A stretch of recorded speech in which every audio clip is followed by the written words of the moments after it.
Hello everyone! So, meron akong nabiling LED light dito na ganitong kulay. Actually, dapat dalawa to, pero isa lang yung nakita ko. So, binili ko na siya. Yung pagbili ko nito is sale siya nung December. So, from $30 or $20, I think, naging $3 na lang siya. So, grabe ang laki na kanyang sale. So, yung ginrab ko na siya kasi $3, magkano yun kung i-convert mo ng Philippine money, nasa ano lang yun siya, nasa 150. Sabihin mo na lang ganun kung 1 times 50. So, $3. Para sa akin, malaking bagay na yun, no? Kasi jobless tayo, Jai. So, ayun. Kinuha ko na talaga siya kasi maganda siyang pang background pag nagti-TikTok dance ka or yung pag nagma-makeup transformation ako. So, malaking tulong siya. So, ito yung set niya sa isang box. So, kailangan mo siyang i-assemble isa-isa. So, ito yung kanyang LED light na naka-roll. And then, ito yung kanyang bolt para sa stand. Tsaka meron siyang mini screw kasi para sa stand yun, pang lock. Para hindi mausog-usog yung may mamalilit siya na parang munggo. Yun, 6 na piraso. So, ito yung kanyang LED light again. May mga warnings dyan. Tapos, LED light na may stickers siya para mailagay mo sa niya, stand. And then, ito yung box ng remote control at yung saksakan para ma-change mo yung LED light. So, itong white, meron, din siya, yung manual na function. Kung, halimbawa, mawala mo yung, yung remote na misplace mo. So, merong manual na nakakabit dun sa light. And then, ito yung kanyang plug, of course. Hindi siya aandar kapag walang plug. So, parang Pilipinas din yung saksakan. Ganyan, dalawang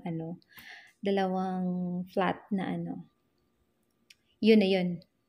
So, ito yung kanyang manual booklet. Ang cute. So, andyan lahat yung kanyang manual na change yung light, ganyan. Pwede mo siyang ilagay sa kilid ng TV, sa corner, ganyan.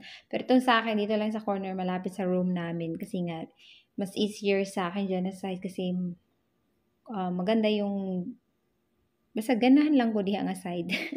So, ngayon i-assemble natin ito gamit itong manual na booklet. So, ayan, inisa-isa ko siyang tiningnan para alam ko siya paano ko siya i-assemble later.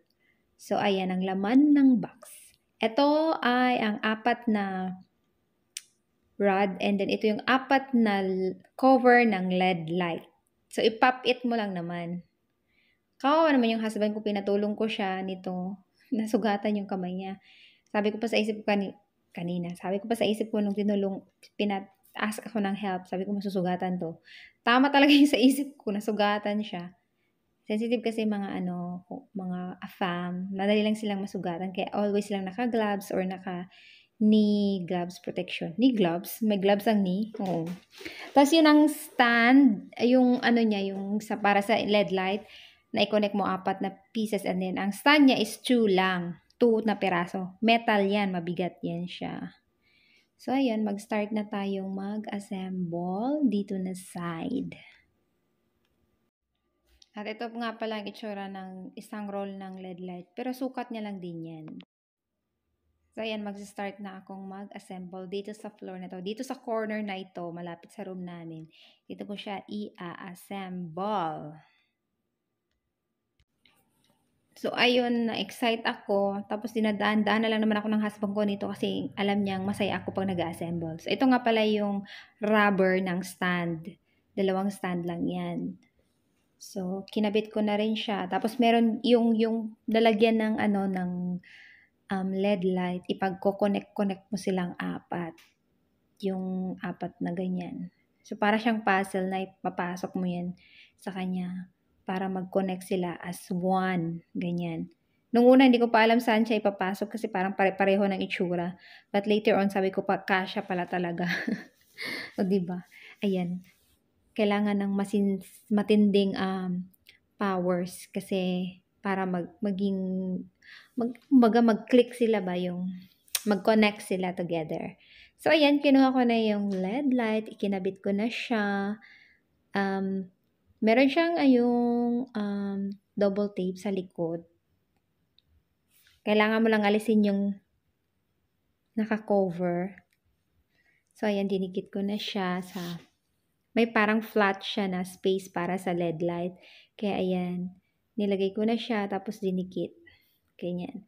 Tapos, all the way down sa sa ibaba, ganyan. So, nung natapos na, meron siyang parang maliit na butas na para sa wire na ipasok mo dyan. Tapos, meron pa siyang isang maliit na pang-fold ng wire para hindi siya maiipit paglagay mo ng stand. So, next step is ilalagay natin itong cover ng LED light. Itong white, parang fluorescent, Pero, pop-it siya na plastic. So, meron siyang giring-giring sa side to side para i-slide mo siya doon sa yung parang, yung black na ng LED light. Tapos, nung natapos nang ipasok yung kanyang cover sa light, nilagay ko na yung parang ring sa taas. Tapos, ito namang bolt niya. Yung ganyan. Para sa stand. So, ayan. Dinaan-daanan lang ako ng husband ko kasi tinulungan niya ako maglagay ng cover ng LED light. Tapos, natusok yung kamay niya. Nasugatan siya. So, ito yung sinasabi ko na yung parang munggo na tornilyo. Sobrang liit niya talaga. Sobrang liit niya talaga. As in. Buti na lang malinaw pa yung mata ko. Nakikita ko pa siya. So, kailangan siyang i-lock. I-screw dito sa may maliit na butas sa may stand. Kasi, para mag-lock siya. Kasi kung hindi, aalis siya maluwang. So, kailangan mo siyang i-bolt in hanggang maging visible siya, hindi na siya makikita. Akala mo may butas lang siyang ganyan. So, nung natapos na, hindi na yan maalog-alog yung paa niya. Kahit nailipat-lipat mo sang lupalop ng sulok ng bahay mo, ilagay yung LED light na yan. Hindi na siya maalis. And then, itong remote niya, battery operated siya. So, inalis ko yung bali plastic para gumana. And then, sinaksak ko siya. So, try na magka-function ba to? Ayan, o, diba? Pero hindi siyang manual na yung power switch on, off, and changing light kapag na-misplace mo yung remote control. So, diba? Or kapag tamad kang maggamit ng remote control, nasa saksakanan ka na. So, ayan, change mo siya ng light. If you are new to my channel, please don't forget to like and subscribe and hit the bell button para ma-notify kayo sa next kong upload video just like this. Salamat sa iyong panonood at pakikinig sa aking nakakairitang boses. Chareng! Joke lang. So, that's all guys. Ayan na ang kanyang, may disco light pa siya. Ito na po ang kanyang final na, light. O, diba? Dream come true na rin siya. O, diba? Thank you! Bye!